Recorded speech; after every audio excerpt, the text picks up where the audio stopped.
Você sabia que menos de 5% daqueles que se dizem cristãos já leram a Bíblia de Gênesis a Apocalipse ao menos uma vez na vida? Essa realidade é bem assustadora, né? Imagina que muitas pessoas falam daquilo que elas sequer compreendem. Nós terminamos a leitura integral das Sagradas Escrituras, fizemos a leitura durante um ano, 1189 capítulos, num intervalo de tempo de 297 dias, lendo 4 capítulos por dia. Isso daí não se trata de uma capacidade extraordinária, se trata de uma obediência que é fruto do Espírito Santo. Não há de se falar em Espírito Santo onde não há a preponderância da sua palavra. Que você possa ser um daqueles que se dedicam, conhecem a palavra e clamam para que Deus os ilumine e os direcione ao real compreendimento, à real compreensão do que se trata essa verdade que está esculpida para a eternidade. Que vocês possam meditar nelas e saber com precisão os profundos fundamentos da fé. Nós estamos aqui dia após dia, nós abordamos já questões aqui que são de extrema relevância para a nossa vida. Manifesta a fé. A sua fé deve ser manifesta no dia a dia. Se você não conhece, tão pouco você conseguirá proferir a sua fé e viver essa fé. Nós abordamos, estamos terminando agora uma das as 5 principais confissões de fé. O que são confissões de fé? São documentos que estabelecem de maneira completamente pautada nas Sagradas Escrituras o alicerce da fé. As confissões de fé norteiam a sua vida, o seu pensamento. Hoje muitos falam que creem em Deus, que creem em Cristo, mas são crenças que estão baseadas meramente em achismos, porque não existe um parâmetro limitador que direciona de maneira coerente a sua fé. Nós abordamos aqui já a Confissão Belga, o Catecismo de Heidelberg, Dort, Sínodo de Dort, Confissão de Fé de Westminster, e agora nós já estamos na nossa 5ª Confissão de Fé histórica, a segunda Confissão de Fé helvética, de 1562, que foi daí se tornou publicável ou preponderante em 1566. Observe que nós falamos de documentos que emanam da história, do qual muitos têm um tempo de história do nosso país. A nossa fé não é recente, mesmo porque a nossa fé não passou a existir a partir da Reforma Protestante. Nossa fé é oriunda da fé apostólica, baseado no que a Sagrada Escritura está, ou seja, nós cremos que sempre existiu uma igreja remanescente, fiel às Sagradas Escrituras, do quais eles estavam completamente sujeitos ao que Deus falava por intermédio das suas palavras. E hoje nós estamos aqui mais um dia para meditar nas Sagradas Escrituras, para meditarmos naquilo que ela nos direciona, crendo que somente ela é a voz de Deus. A Vox Dei, isso é o preponderante na nossa vida. Que você possa ser direcionado por essa palavra, que você possa mais um dia meditar e conhecer essa palavra. Nós estamos agora fazendo um resumo de cada um dos 66 livros da Bíblia, que você possa continuar, perseverar. Nós já estamos no 17º livro da Bíblia, de 66 livros, nós estamos em Esther, terminaremos dessa forma todos os livros históricos. Que você preste atenção acerca dessas questões, porque a nossa fé não pode mais ser objeto de chacota. Ainda que as pessoas desprezem, elas verão a seriedade com que muitos vivem essa palavra de Deus. Que Deus te direcione, que Deus nos direcione, que por intermédio do Espírito nós sejamos conduzidos à verdadeira adoração. Então vamos para cima. Hoje nós vamos abordar o artigo de número 29, o penúltimo artigo da Confissão de Fé Helvética, que trata do celibato, do casamento e administração dos negócios domésticos. Questões que as pessoas olham como relevantes para nós, todos os assuntos que tratam as Sagradas Escrituras, nós não menosprezamos. Nós temos tudo que as Sagradas Escrituras dizem como primordial, porque se trata de Deus falando a nós. Então vamos ao que diz. talvez esses assuntos sejam bem pertinentes para sua vida, porque você vai se enquadrar naturalmente em algum desses aspectos. Pessoas solteiras. Os que têm do céu o dom do celibato, você sabe o que é o celibato? O que é um celibatário? Coloque aí se você sabe ou não. É muito importante você responder isso. Deixa eu ver como que está o conhecimento de vocês. O que é um celibatário? Ou o que é celibato? E aí?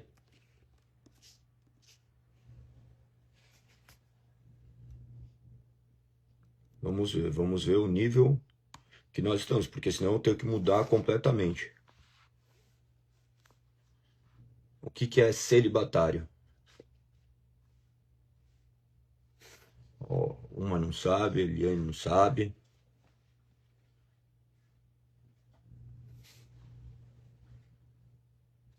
Não sei. Olha como é interessante. Imagina, eu fico aqui falando de celibatário, daí vocês vão ter tirar uma dedução do que se trata e por vezes não vou conseguir. Como eu compartilho com vocês esses documentos, por vezes vocês vão ler, é necessário você não entender essa palavra, você vai buscar essa palavra. Pense que as pessoas querem deixar muitas palavras cada vez mais simplificadas, nosso vocabulário cada vez é mais reduzido. Nós não podemos viver dessa forma. Devemos conhecer o que as Sagradas Escrituras dizem, nós devemos conhecer do que se trata, os princípios que norteiam a nossa fé, conhecermos o nosso vocabulário para que possamos nos expressar cada vez maior. Perfeito. Castidade. Está ligado com a castidade? O que é castidade? Quem sabe o que é castidade?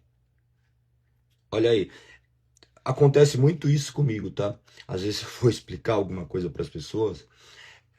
Nos cultos, normalmente os jovens preenchem uma ficha falando que entenderam do sermão. Daí eles colocam as palavras que eles não entenderam, daí às vezes para explicar uma palavra que eles não entenderam, eu uso outra palavra que por vezes eles também não entendem. Você vai ter que ir utilizando sinônimos e construindo uma ideia. E tem palavras que por vezes você não vai encontrar um sinônimo coerente. Da mesma forma que, por exemplo, saudade. Saudade é uma palavra nossa. Em muitas línguas ela não existe. Como você explica saudade? É a falta de algo? E aí, o que é celibato, então? E castidade? Tem mais gente aí que sabe, não sabe? Está intimamente ligado, sim, à castidade. A castidade também está ligado ao refreio dos seus desejos. Mas por conta do celibato, o celibatário era aquele que abdicava de ter relacionamentos matrimoniais, então não manter relações sexuais. Esse era algo que era exigido de muitos sacerdotes. Por vezes, lembra-se que tinha também os eunucos. Os eunucos, sabe quem eram os eunucos? Coloque aí se sabe ou não. Olha como uma coisa vai gerando outra e no final das contas vira uma grande construção. E aí? Quem sabe o que é eunuco? Coloca aí. Eunuco, outra palavra.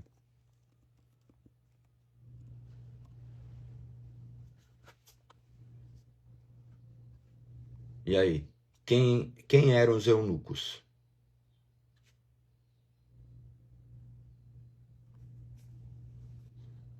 O que é eunuco? Mais uma palavra. Vocês sabem ou não sabem também?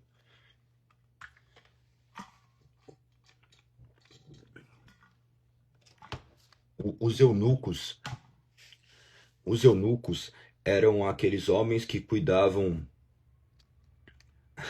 O que a Mari? Eunuco. Os eunucos eram aqueles homens que cuidavam das mulheres dentro do harém, que eles tinham o, o seu membro sexual castrado.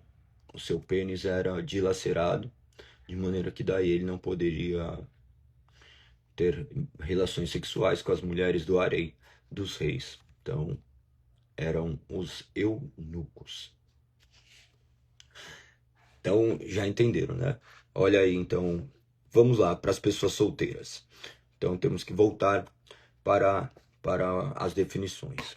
As pessoas solteiras. Pessoa solteira, todo mundo sabe o que que é, né? Os que têm do céu o dom do celibato, então, os que têm do céu o dom de não se relacionar matrimonialmente ou sexualmente no final das questões, porque pensa que o matrimônio estava intimamente ligado à relação sexual, não era essa esbórnia que é hoje, tá? O dom do celibato é a capacidade de não se relacionar sexualmente. O matrimônio pressupõe pressupõe-se a relação sexual. Tanto que muitos se casam para ter relação sexual. Também é um erro crasso, é um erro muito comum, principalmente dentro da religião, dentro do ambiente religioso. Então, é muito importante que vocês entendam todas essas questões.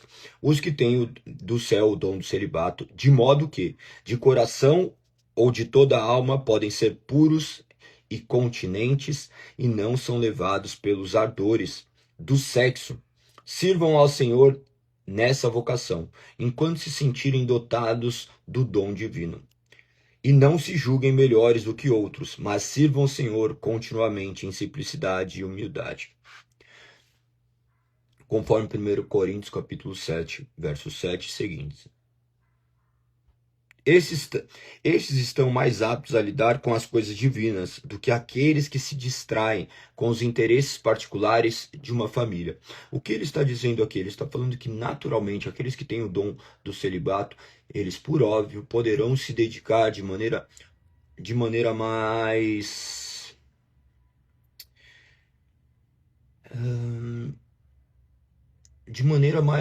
abrangente. Aqueles que possuem o dom do celibato, eles não possuem todas as responsabilidades de uma vida conjugal. Uma vida conjugal envolve um grande ministério. E todos aqueles que não se envolvem nesse grande ministério também, eles possuem o privilégio de participar integralmente, em sua maioria, do corpo de Cristo.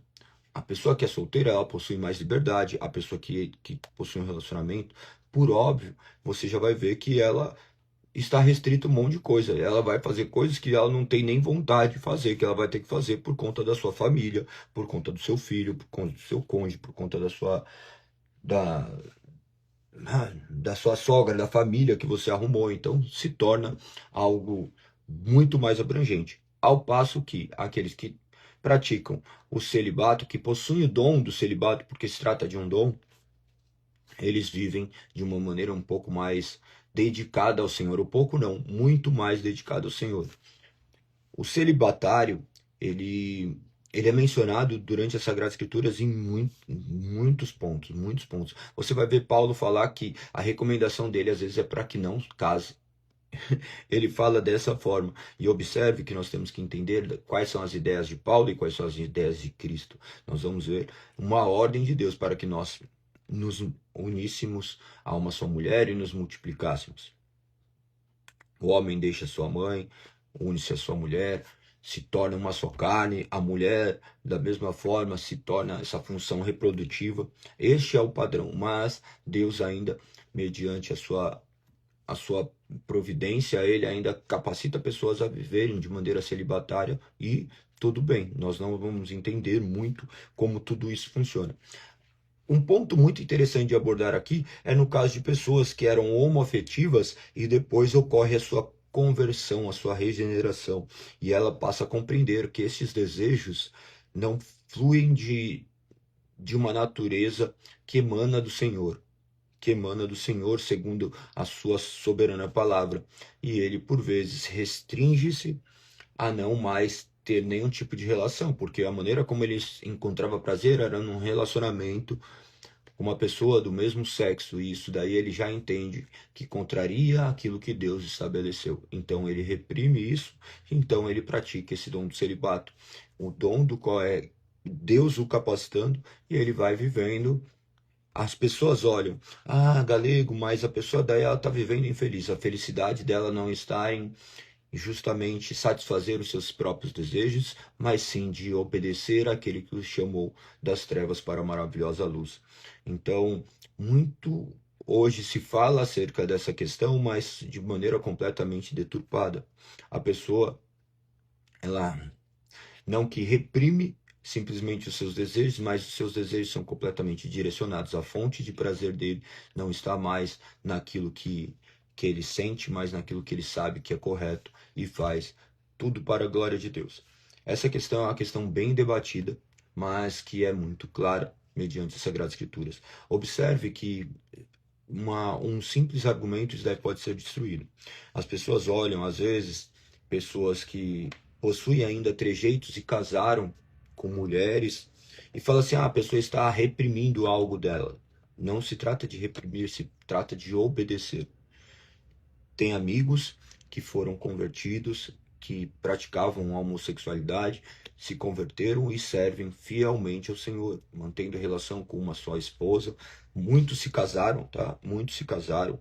Tenho muitos amigos que se casaram, possuíram, construíram filhos, e você vai ver uma pessoa que possui milhares de trejeitos ainda. Milhares de trejeitos. E as pessoas olham e falam assim, ah, ela é infeliz. Mas a infelicidade dessa pessoa está atrelado ao que essa pessoa que está olhando estabelece como felicidade. E você não tem acesso à intimidade daquela pessoa, você não sabe o quanto ela é feliz. E o quanto as marcas elas trazem. Então nós vemos apenas a superfície, mas se relacionando profundamente com essas pessoas, vocês verão o quanto Deus agiu na vida delas. É muito interessante. Um dia também, eu já fiz lives com pessoas que são inclusive trans, tá? Que retiraram até seu órgão genital, já falei com eles, tive bastante momentos de conversas para compreender essas questões, e é fantástico o agir de Deus nessas vidas, a maneira como descortina o seu entendimento. Então imagina que também num relacionamento um homem que foi promíscuo, por exemplo, eu não vou colocar outras pessoas, vou colocar o meu caso, eu era um homem completamente promíscuo, tinha uma série de pessoas, e depois que ocorreu a minha conversão, eu passo a ser conforme Deus estabeleceu na sua palavra. Não por conta de uma habilidade minha, mas porque Deus refreou esses desejos de maneira sobrenatural. E agora sou homem de uma só esposa. Daí você fala assim, ah não, mas você tem ali, você pode se deliciar naquilo que você tem como prazer. Você se relaciona com mulher, mas imagina uma pessoa que não gosta de mulher se relacionando com uma mulher. Então, e todos esses desejos partem do pressuposto completamente equivocado, porque nós cremos que o Espírito Santo age no nosso coração e faz nosso desejo ser redirecionado para aquilo que é correto. Da mesma forma, se ainda eu tiver qualquer tipo de desejo, eu nunca poderei fazer. Por quê? Porque não é por uma questão de servir a um Deus soberano. Da mesma forma que uma mulher, se minha esposa sentir desejo ou atração por outra pessoa, também vai ter que reprimir. Da mesma forma que você, porque nós tomamos como uma decisão livre de agora sermos um com uma pessoa e cumprimos também aquilo que Deus estabeleceu. Então, nada menos do que estabelecendo seus desejos para o foco que é correto e se deliciar naquilo que Deus estabeleceu para que nos deliciássemos. Tanto o celibatário quanto aquele que não é celibatário, ele encontra prazer não naquilo que ele faz, mas em obedecer àquele que o chamou para uma nova vida, das trevas para a maravilhosa luz. Se você olhar por esse lado, creio que todas as coisas se tornam completamente distintas. Você conseguiu entender essa questão? É muito abrangente, tá? E é assunto para ficar nos falando muito tempo. Continua dizendo aqui. Se vocês tiverem alguma dúvida, podem abordar aqui, que esse é o momento. Mas no caso de ser-lhes retirado o dom e sentirem um durável ardor, lembre-se das palavras do apóstolo. É melhor casar do que viver abrasado.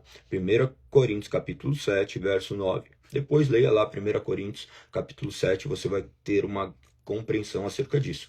Mas ele fala, imagina que a pessoa começou a se relacionar com alguém e fala assim, ó, nós vamos ter um relacionamento. Eles começam a sentir esse desejo, eles possuem durante um tempo essa capacidade de refrear os seus próprios desejos, lógico que instruídos pelo Espírito Santo, e eles notam que esse desejo agora não é mais suprido, não consegue ser contido, então é melhor que se case do que viver abrasado.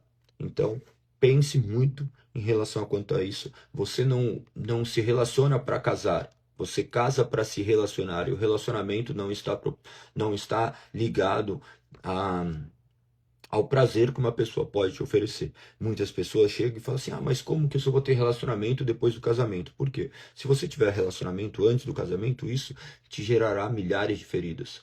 Você não é o objeto sexual na mão de alguém, você não é a fonte de prazer na mão de alguém. Uma pessoa que está disposta a te levar para a cama, mas não está disposto a te levar a um altar, ela não deve ser digna do seu amor. Ela não deve ter parte da sua vida. Observe que nós imaginamos coisas que são completamente discrepantes das Sagradas Escrituras.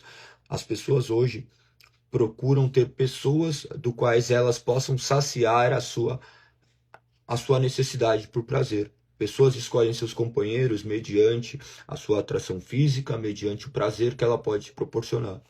Tanto que as pessoas falam assim, mas e se depois que eu casar eu ver que não é gostoso o relacionamento? Como eu vou fazer? Olha que problema. Olha que problema que as pessoas imaginam. Então, significa que a pessoa tem a obrigação de te satisfazer. Então, vamos supor que essa pessoa que você se relaciona, ela tenha a melhor relação sexual segundo a sua concepção, e daí ela se torna inválida. Ou, por conta de qualquer coisa, ela não tem mais os hormônios para isso e ela não sente mais desejo. Então, aí é causa de divórcio. Olha que interessante. É um problema imenso. É um problema imenso. Então pense muito bem a respeito disso. As pessoas não são só fonte de prazer, muito pelo contrário. Nós deveremos ser pessoas que vamos nos entregar às outras pessoas e sermos justamente objetos de manifestação divina na vida da outra pessoa. E sendo objeto de manifestação divina, envolve uma troca, uma troca não no sentido de interesse, mas onde eu abro mão, por vezes, do meu prazer, pensando em satisfazer a outra pessoa. É muito difícil isso. O relacionamento, ele não é cartesiano, todo organizadinho. O relacionamento é dinâmico. O relacionamento é dinâmico. O relacionamento é algo que você não escreve um livro sobre, porque existem milhares de variáveis quanto a isso. E pensa que dentro das Sagradas Escrituras, ele retratou, não de maneira totalitária, todas as variações, mas ele aponta princípios norteadores para que você possa ter uma vida do qual ela vale a pena ser vivida. Muitos vivem uma vida onde eles estão apenas existindo e não vivendo, justamente por conta de não estarem com seus pensamentos alinhados com os princípios divinos. Então, eu oro para que você ore e peça para Deus: Senhor, transforme a minha vida, incline os meus sentimentos, me conceda dons que eu não possuo, para que eu possa viver de maneira que seu nome seja glorificado. E tenho certeza que a sua vida será de fato transformada, não por conta de uma pessoa, mas por conta de um ser divino que habitou dentro de ti. O Espírito Santo habitando em você, as suas inclinações serão mudadas, sua vida será transformada. Nossa, fiquei muito tempo em um ponto só, mas os outros pontos também estão intimamente ligados. Casamento. O casamento, o que é o remédio da incontinência e é a própria continência. Foi instituído pelo Senhor Deus mesmo, que o abençoou de maneira mais generosa e que desejou que o homem e a mulher se unissem um ao outro inseparavelmente e vivessem juntos em completo amor e concórdia. Mateus, capítulo 19, verso 4. Sobre isso sabemos o que disse o apóstolo: digno de honra entre todos seja o matrimônio, bem como o leito sem mácula. Hebreus 13, 4. E outra vez, se a virgem se casar, por isso não peca. 1 Coríntios, capítulo 7, verso 28. Então, está tratando aqui naturalmente do casamento, obviamente, que nós possamos compreender do que se trata essa união conjugal, como eu acabei de abordar, mesmo diante das pessoas do outro ponto, é natural já abordar do que se trata o casamento, o relacionamento. Aqui, aceitas. Condenamos, portanto, a poligamia e os que condenam o segundo casamento. Quando diz aqui da poligamia, a poligamia você já sabe, de terem muitos relacionamentos, e daí já sempre foi repugnado. Talvez você olhe e fale assim, não, mas olha como foi Abraão, Isaac, Jacó, esses patriarcas. Lembre-se que eles estavam em desobediência à vontade do Senhor. E também nós vamos ver o Davi, vamos ver Salomão, e você vai ver que Salomão errou justamente por isso, por conta dos seus muitos relacionamentos. Isso tudo vai gerar milhares de marcas. Você pode fazer, lógico que pode, você pode fazer o que você quiser, mas a questão é você não estar livre das consequências das escolhas que vocês fazem. Se eu pudesse voltar atrás, teria apenas uma pessoa, um relacionamento, quantas marcas eu trago, quantas pessoas eu feri. Então isso, creio que você também voltaria atrás e pensaria, mas eu tive prazer. Os prazeres são completamente descartáveis. As pessoas que ficam buscando em outras pessoas fonte de prazer, elas são completamente vazias. A dor que você traz de milhares de relacionamentos, ela não pode ser mensurada em um papel. Ela vai ser milhares de marcas. É como você ficasse construindo utopicamente uma pessoa perfeita. As pessoas que se relacionaram com muitas pessoas, elas vão cada vez mais buscar outras pessoas. Elas vão buscar mais outras pessoas. Por quê? Porque naturalmente nenhuma pessoa é suficiente para saciar o seu desejo. É como se fosse uma droga. Porque o vício sexual é como qualquer outro tipo de vício. Qualquer outro tipo de vício. Você tem determinadas gradações, você vai ver que aquele prazer ali não te oferece mais nada. É natural, é natural. Por isso que no relacionamento, o que liga uma pessoa a outra não é a capacidade de se relacionar sexualmente, mas sim o amor. Porque vai chegar uma hora que é aquilo ali e pronto. É aquele tipo de relacionamento e pronto. Tanto que eles brincam a questão do papai e mamãe. É um relacionamento papai e mamãe. É um relacionamento papai e mamãe que você vai ter que se deliciar. Que você vai ter que encontrar prazer ali. Porque essa repetição é algo natural. E o ser humano sempre está em busca de novidade. Ele tem curiosidade acerca do que é. Ele tem a curiosidade acerca do que é. Por isso que nós vemos hoje, cada vez mais aí essa... eu não sei se nem existe essa palavra, pornalização, essa coisa cada vez mais sensual em todos os meios, porque isso desperta curiosidade, desperta gatilhos dentro das pessoas. Você vai ver, as pessoas vão tirar foto, elas tiram foto com o rosto para frente, com o rosto e a bunda para frente. Elas olham assim por trás, mostrando as nádegas, porque é algo que atrai as pessoas. E a pessoa tem isso como um objeto. Então, você vai ver o quanto banal é isso, mas somente depois de ter o entendimento. Enquanto isso, você não sabe. Nós buscamos esculpir nossos corpos, não por conta de um desejo dos nossos corpos servirem à nossa saúde, mas simplesmente de ser um objeto de desejo. Essa é a realidade. Essa é a realidade. Nós somos seres completamente egocêntricos. Egocêntricos, onde nós imaginamos tudo isso. E tudo isso é fruto de uma herança caída. Então nós devemos pensar muito em relação a essas questões. Que vocês possam pensar demais acerca dessas questões. Essa questão aqui tem muitos livros que abordam tudo isso e vocês devem conhecer. Pense que se você tem milhares de relacionamentos, você sempre vai buscar um melhor, porque daí você vai querer uma pessoa que não existe, vai buscar um pouquinho de uma pessoa, da primeira pessoa que você teve, um pouquinho da segunda pessoa que você teve, depois a terceira pessoa você vai tentar montar um Frankenstein. Você se relacionou com uma pessoa, ela era maravilhosa em alguns pontos, mas ela era horrível em outros pontos. Daí você se relaciona com uma segunda, você busca...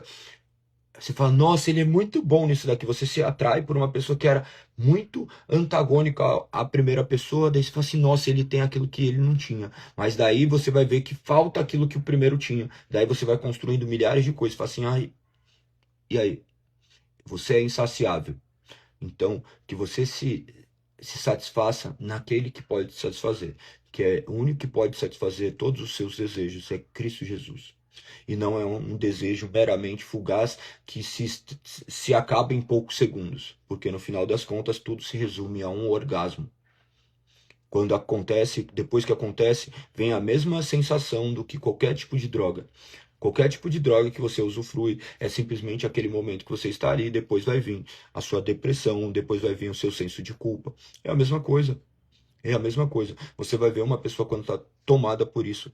Uma questão dentro da nossa crença. Nós não estimulamos pessoas a serem é,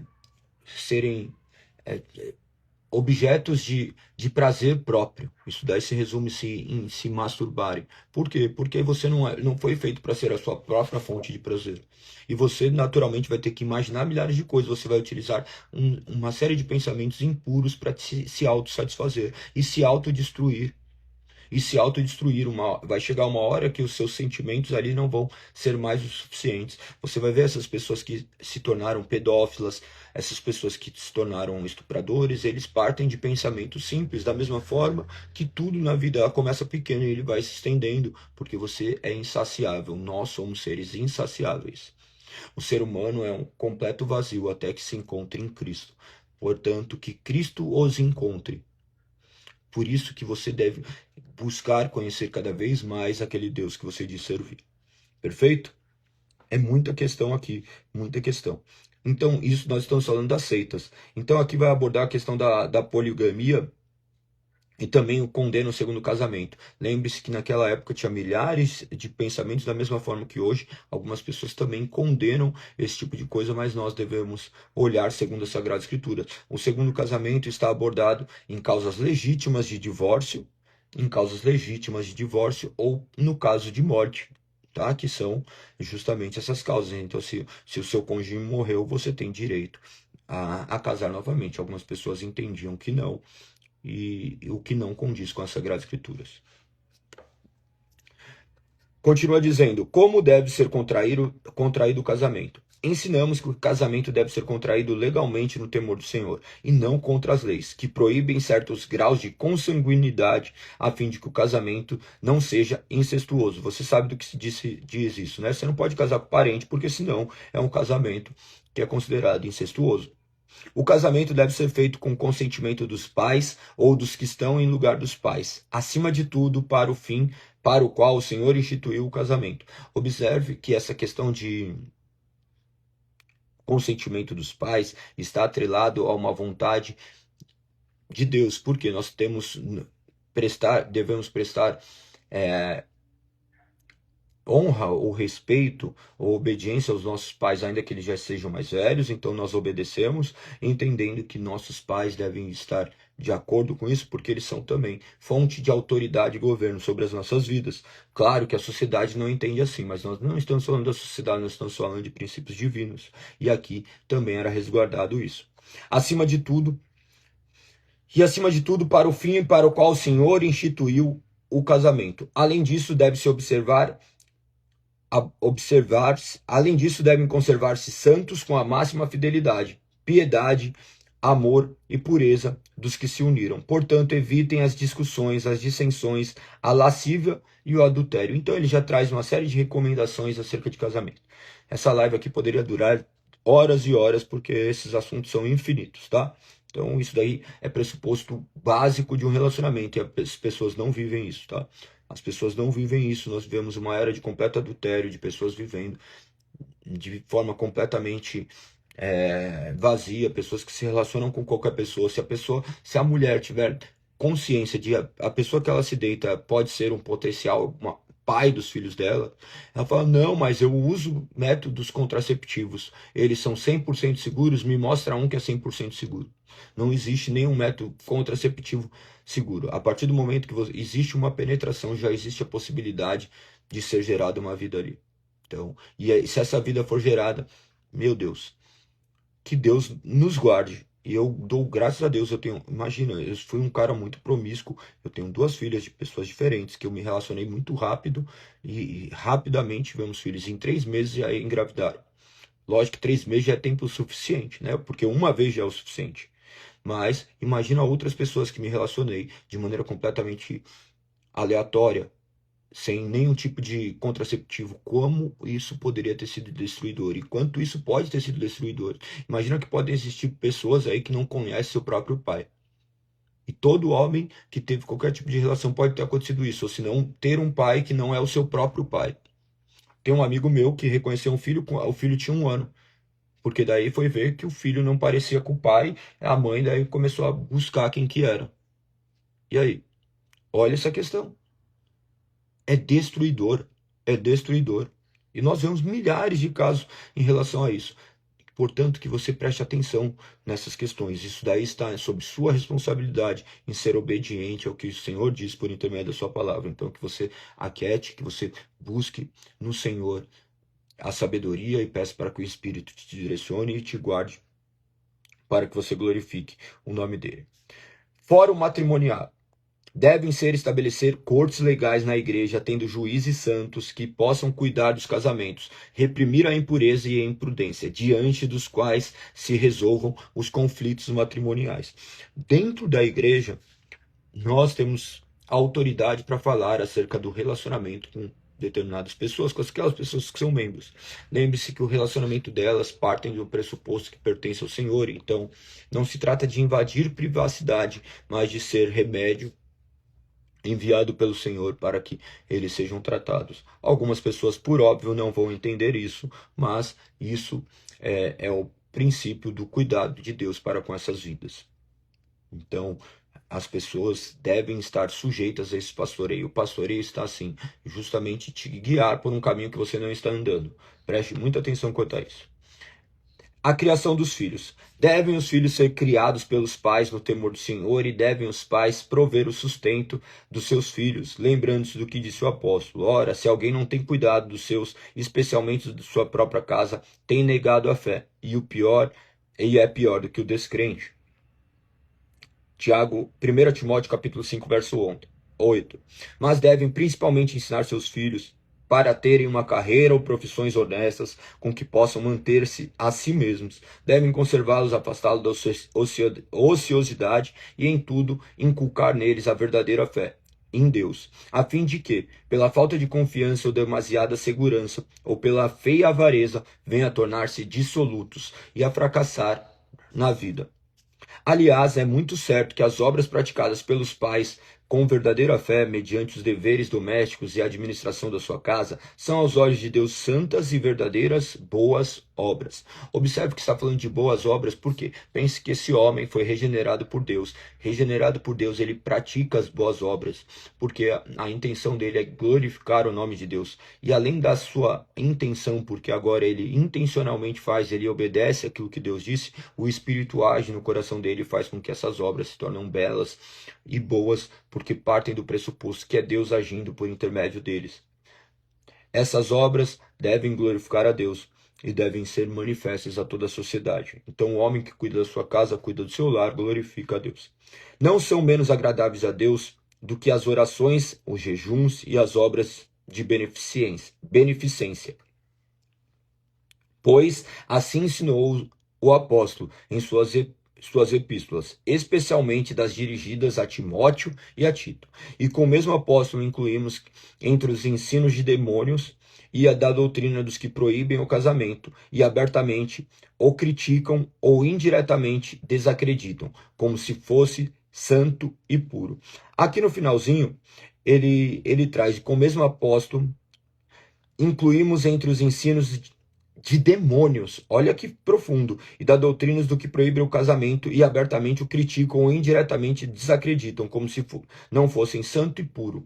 Então, mas o que ele está abordando? Ele está abordando aquela questão que muitos ali já estavam vivendo essa questão. Eles se retiravam para viver vidas santas, reprimindo muitas coisas do quais eles não deveriam, até que em determinado momento acontecia aquilo que não deveria acontecer. Você vai ver milhares de casos de abusos dentro de paróquias, da mesma forma que acontece desvios dentro de igrejas evangélicas, tá? Não estou atribuindo isso a determinadas crenças, mas umas praticaram muito mais. Por quê? Porque isso daí por ser reprimido, e tudo aquilo que é reprimido, naturalmente, em algum momento vai explodir. Então, Pense muito bem a questão disso. Essa questão de casamento, de matrimônio é de extrema importância e relevância para a nossa sociedade. Execramos também a vida impura dos solteiros, a lascívia secreta ou as claras. Muitos solteiros vivem uma vida completamente lascívia, secreta, mas secreta aos olhos dos homens e completamente clara aos olhos de Deus.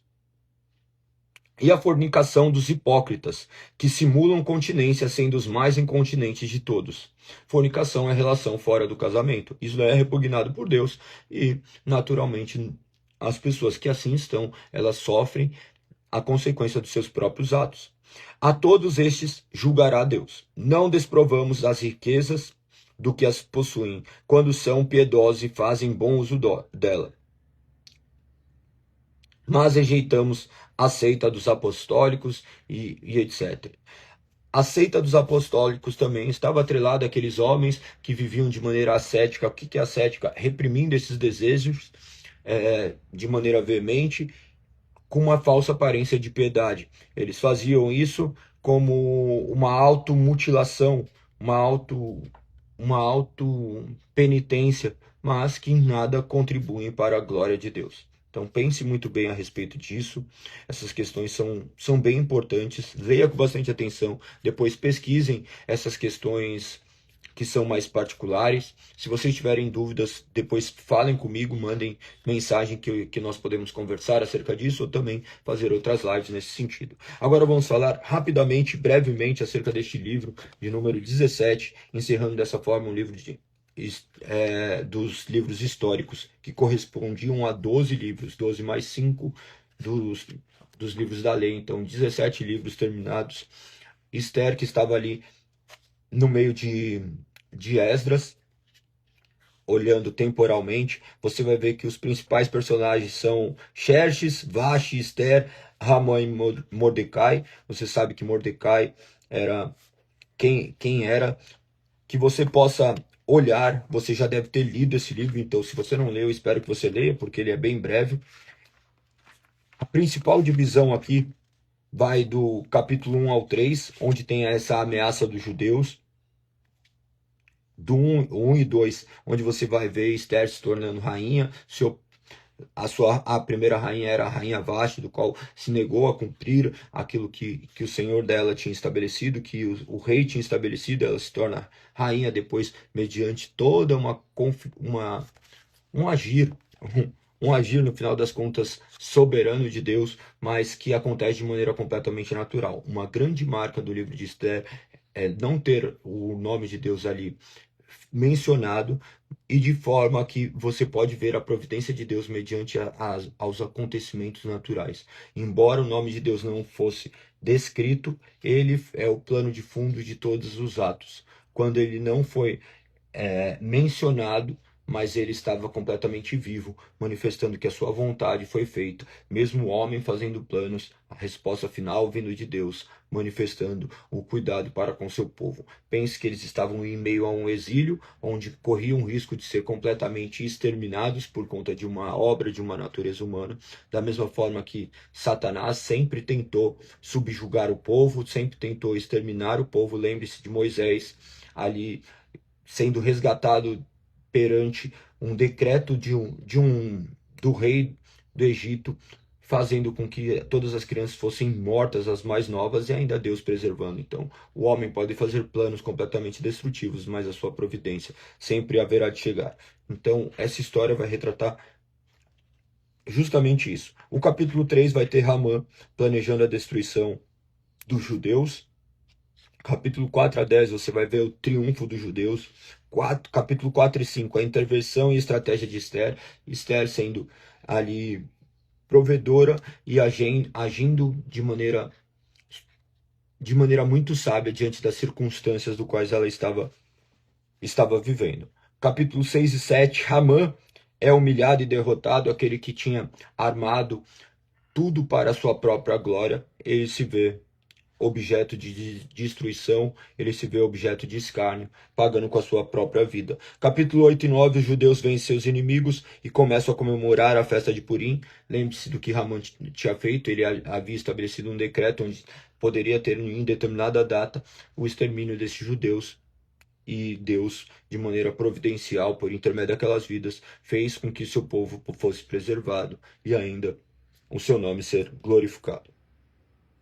E começam a comemorar então a festa de Purim. No 10, Mordecai é exaltado, o primo de Esther, e dessa forma creio que seja mais do que suficiente para que você seja direcionado aos pontos principais desse livro. Mas isso não substitui a sua leitura. Então leia e compreenda e viva para a glória de Deus. Beleza? Tamo junto. Fui que eu tenho que dar aula. Que o nome do Senhor seja louvado e exaltado.